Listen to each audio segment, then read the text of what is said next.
listening to Give God 90, where we're not afraid of the tough biblical questions, because we will dig through the language, the culture, and the history to find the truth revealed in the words of our Creator.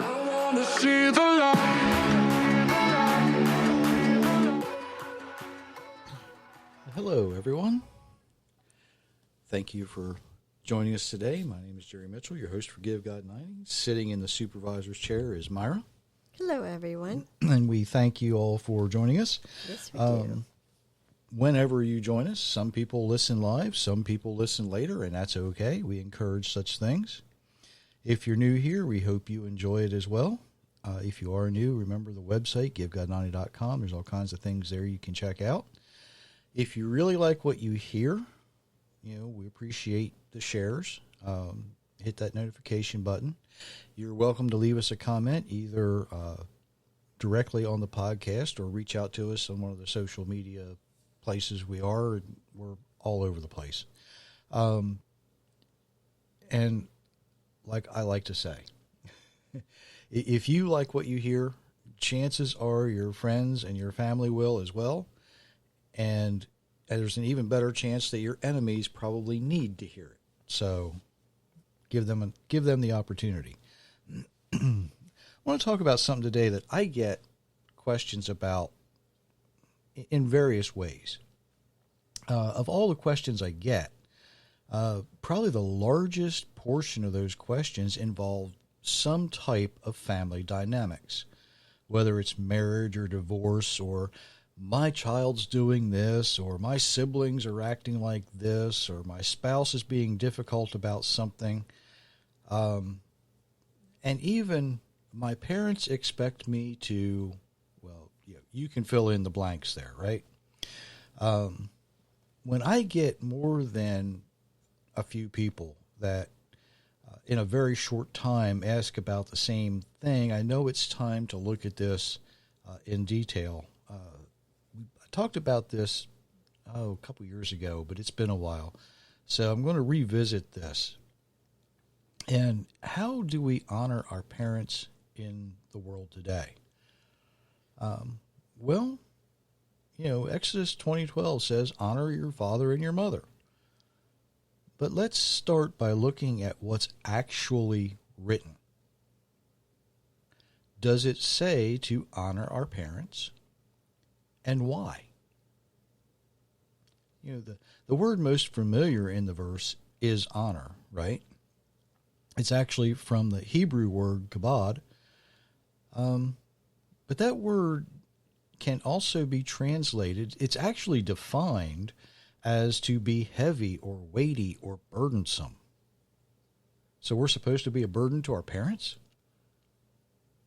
That doesn't sound encouraging at all, does it? Who would want to be a parent, right? But that word can also be translated as to become fierce, to be distinguished, to be dull, to enjoy glory. It can be used as glorify, but there's another word we'll get to in a second that's more specific for that. It can be used for honor in a way, different than we might understand it today. But it can also mean to become rich, to be noble, to be respected. It's one of those words kind of like the Hebrew word shalom, hello, goodbye, peace, all those kind of things, settle yourself, those kind of things. Or if you're familiar with the Hawaiian word aloha, when you don't know what else to say, aloha fits, right? It can have several different uses, but similar meanings. The English word honor, when Noah Webster defined this word in his 1828 American Dictionary of the English Language, he actually lists 14 different definitions for the word honor in that dictionary. And I'm not going to read all 14. I'm going to look at the first three. The first is esteem due or paid to worth, a high estimation. The second one is a testimony of esteem, an expression of respect or high estimation by words or actions. And the third is dignity, exalted rank or place of distinction. Now, yeah, we probably should, treat our parents in a dignified way.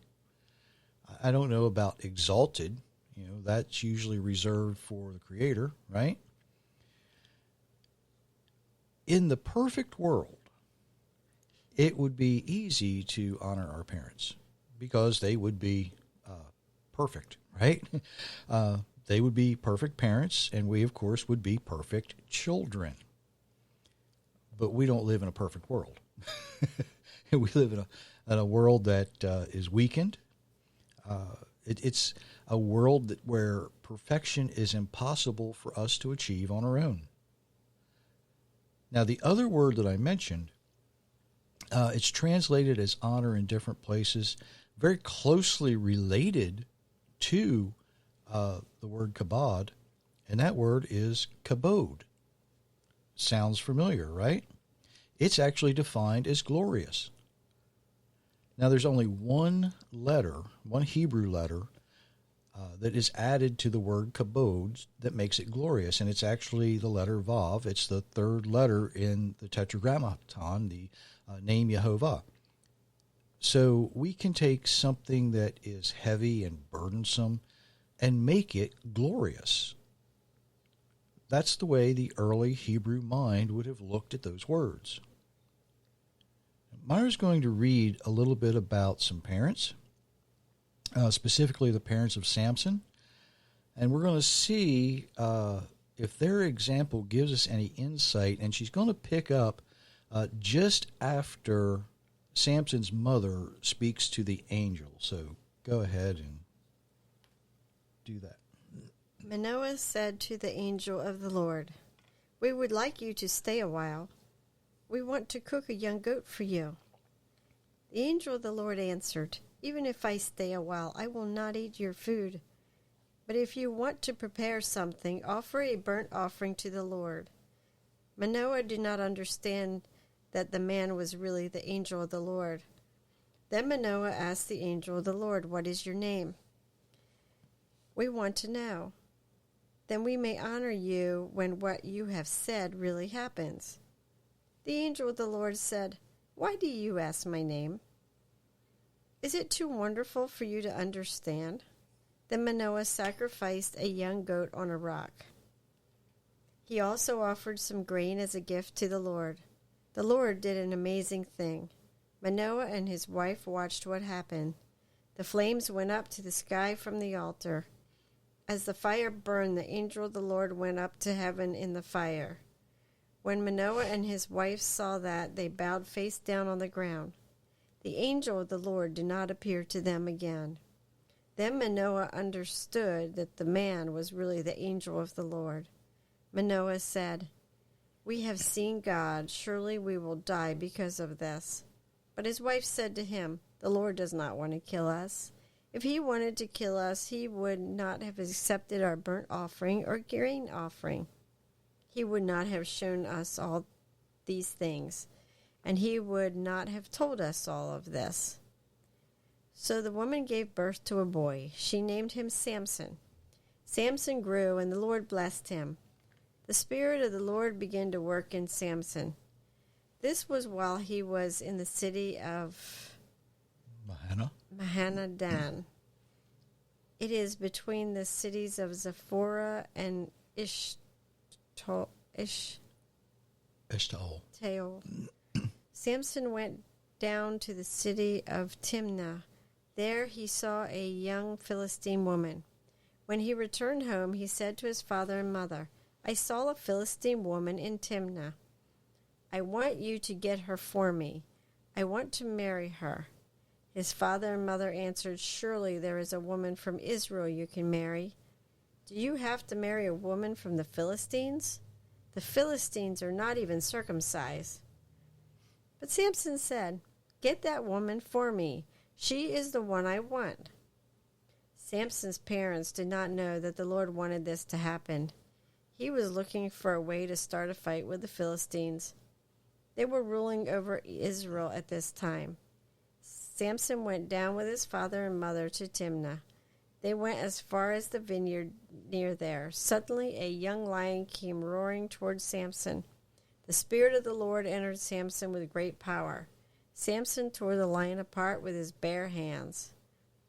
For him, it was as easy as tearing apart a young goat. But Samson did not tell his father or mother what he had done. Then he went down to the city. There he talked to the Philistine woman, and he liked her. Judges 13:15 through chapter 14, verse 7. Yep. Quite a tale. And while most would focus on Samson's actions, what we see concerning his parents is that they really had very little knowledge of how they should raise their son.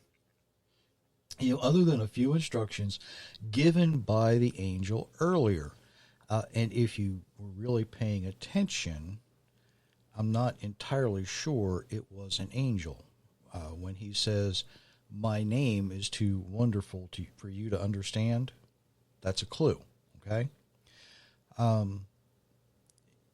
They were, his mother, Samson's mother, was instructed not to drink wine or beer. Don't eat anything that's unclean. You'll become pregnant and have a son. You must never cut his hair because he will be a Nazarite. He was going to be raised in such a way that he would take the Nazarite vow.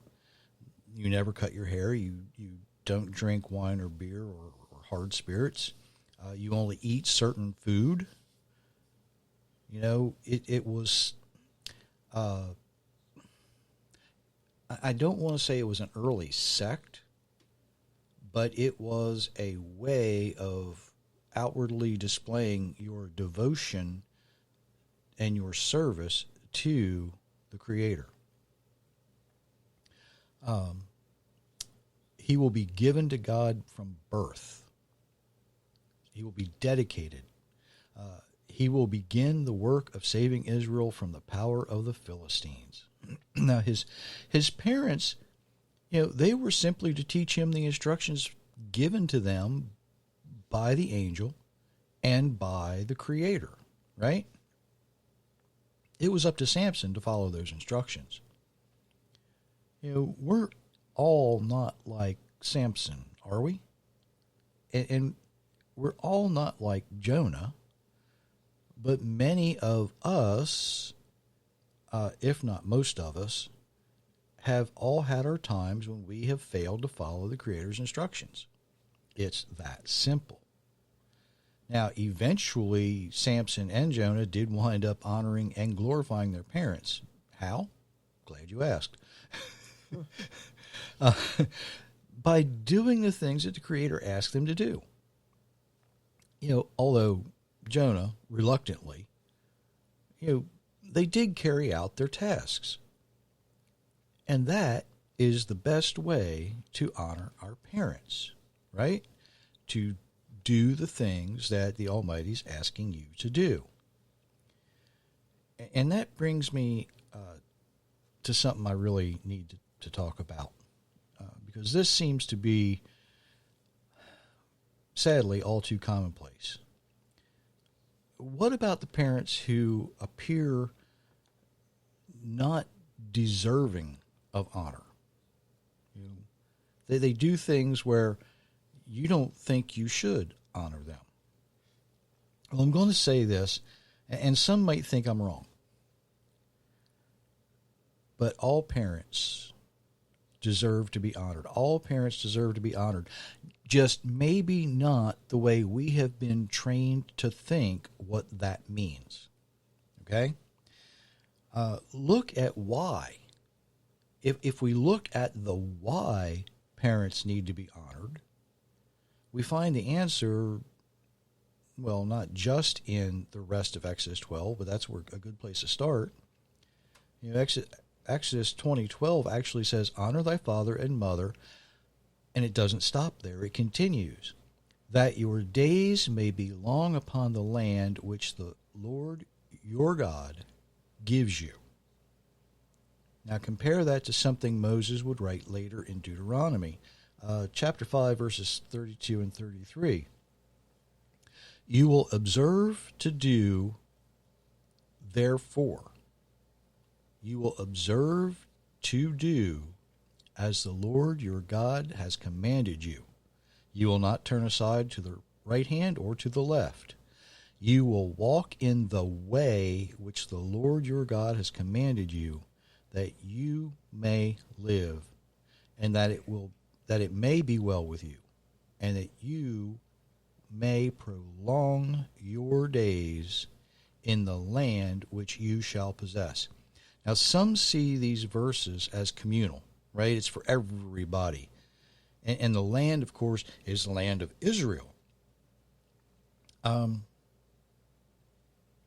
There's a problem. The geographical land of Israel was the community. But what about the personal level? If we take this down to a personal command, now provisions had already been established for those who would not be living in the geographic land of Israel, but who would live in foreign lands. Look at Numbers 9:10. Speak to the children of Israel, saying, if any man of you or of your posterity, meaning your children's children, shall be unclean by reason of a dead body, or be in a journey afar off. That is in another nation, another land. That's not in the geographic land of Israel. He will keep the Passover to the Lord.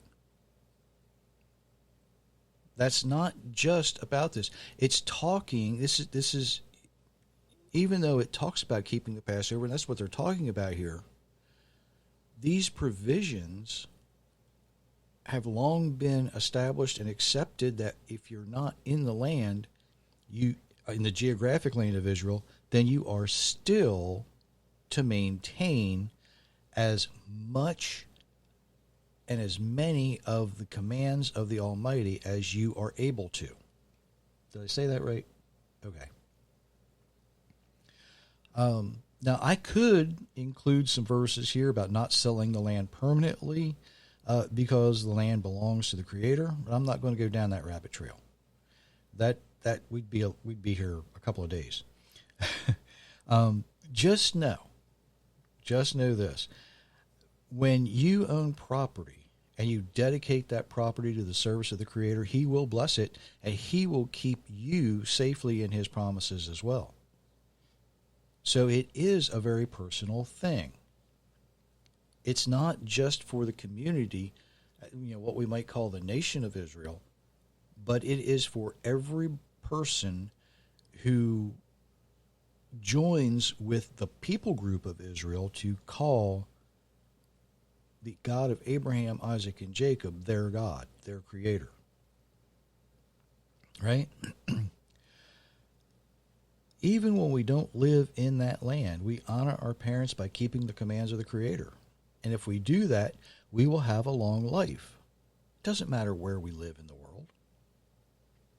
I've been asked about having parents who request us to do something that violates the instructions of the Creator, or who ask us to do things that we know will cause us to sin. We know people who have fallen victim to this. Maybe an aging parent request we look after the spouse is probably the most common. That request might seem honorable, right? I've got to go take care of mom after dad dies. I've got to make sure dad's okay after mom dies. Well, yeah. But, there's some things that go along with that, right? We've been trained to think it's the right thing to do, but it often causes trouble among family members. We know a family that actually brought a parent into their home who was not interested at all in pleasing the Almighty. In fact, they flatly rejected the Creator. And that caused hardship and sorrow, problems and troubles until the day that parent passed away.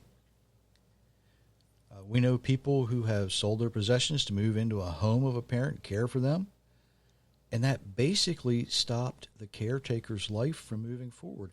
Even though they had a desire to marry, have a family of their own, that opportunity was lost because their time was spent caring for an elderly parent. And don't take this the wrong way, okay? We are supposed to care for the elderly, the widows, and the fatherless. The problem is the best way for us to achieve that goal.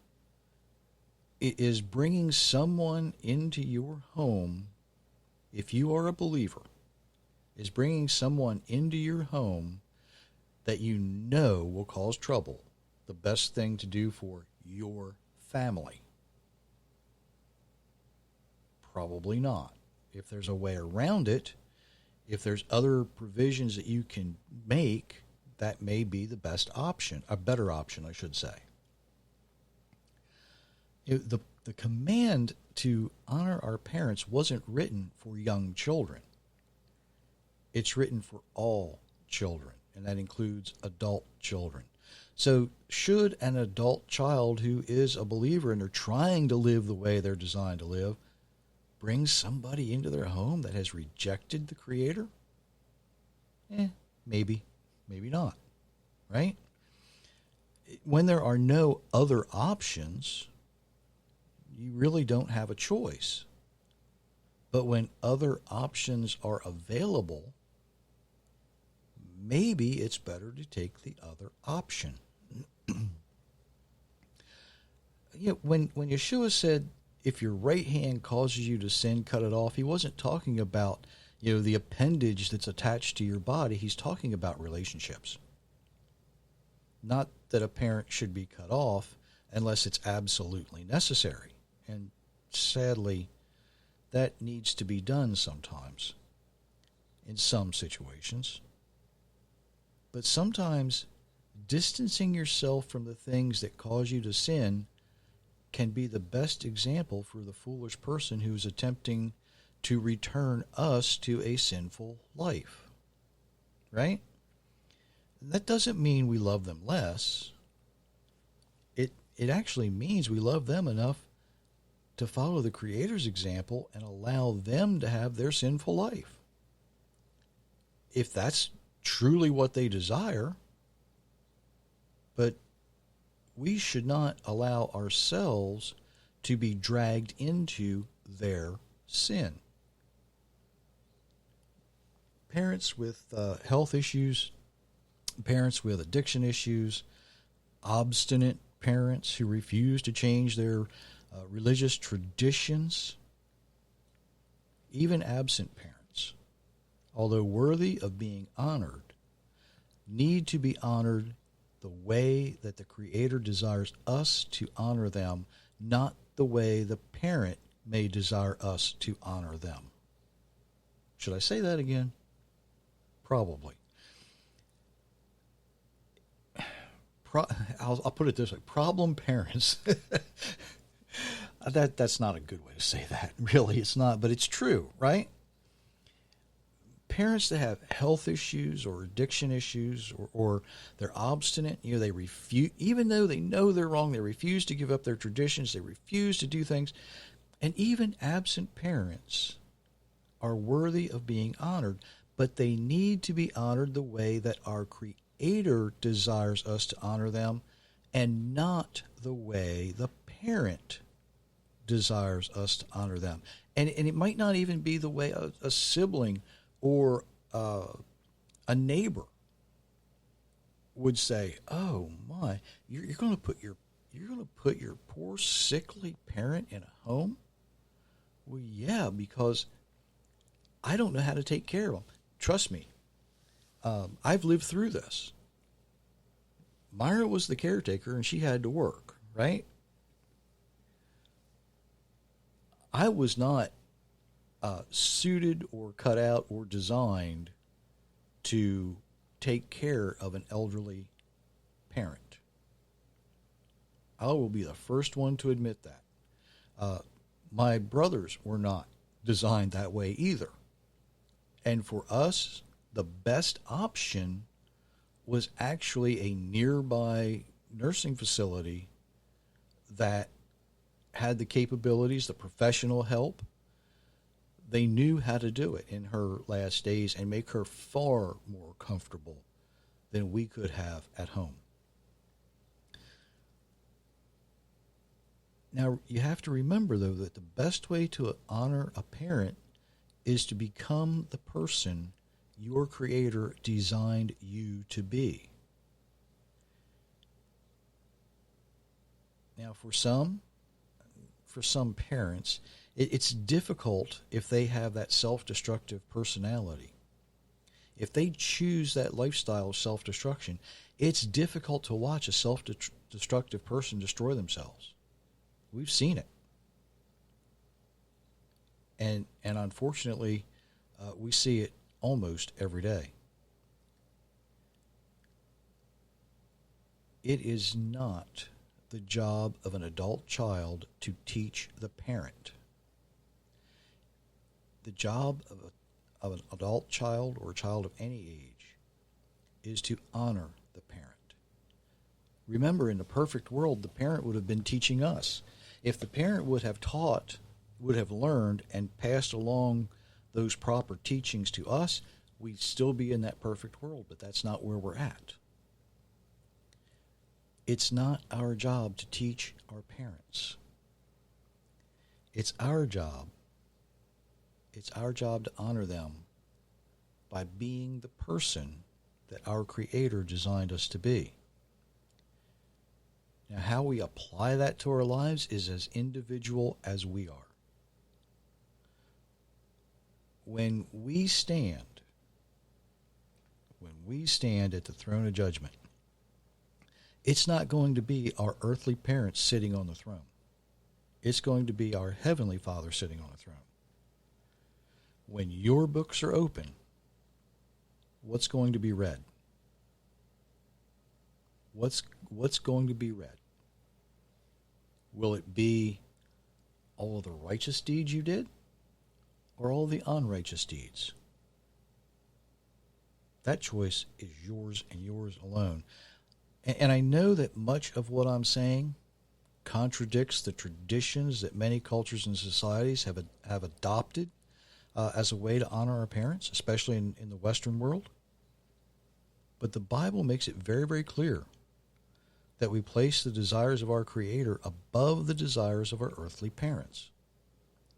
And while our desire for our parents should be that they are obedient to our Creator, the reality is some will reject Him.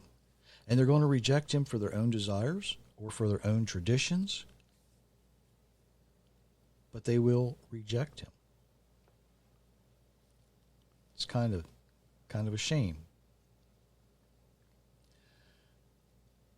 So do you please the Father, the Heavenly Father, by being obedient to Him? Or do you please your earthly parents who may have very good intentions, but who led you into sin? Even if they didn't realize they were the ones who were sinning. If you knew they were sinning and you joined in their sin, it is your eternity that suffers. Right? David writes in Psalm 38:9, Jehovah, my every desire is in your face. My groaning is not hidden from you. When we desire for our parents that they choose the Creator over their own selves, over their own traditions, over their own addictions, whatever it may be, we need to make that known. Speak to Him, pray to Him, ask that He sends someone that the parent trusts to show them. You are the child. A parent is always going to see you as someone that they have instructed. But when you stop following their instructions and begin following the Creator's instructions, unless those instructions are the same your earthly parent will feel abandoned, just like Samson's parents, right? You can't marry her. She's a Philistine. You can't follow God's way. I told you what you should do. We deal with it day in, day out. Whether you're a child, whether you're an adult child, or whether you're a parent. You see these things. We see it in our own family. But when the parent realizes that you really are following the Creator, they're no longer arguing with you. They're arguing with Him. They need to work that out in fear and trembling with Him. When you're doing the best you can to follow the Creator's instructions and applying these biblical principles to your life in the best way that you can, you're honoring your parents because you are an example, if not to the parent, then to the people around you. And the Almighty's going to see that. He's going to recognize that. He's going to know that you're trying the best you can with what you've got. There are parents out there who would rather not be. And that's okay.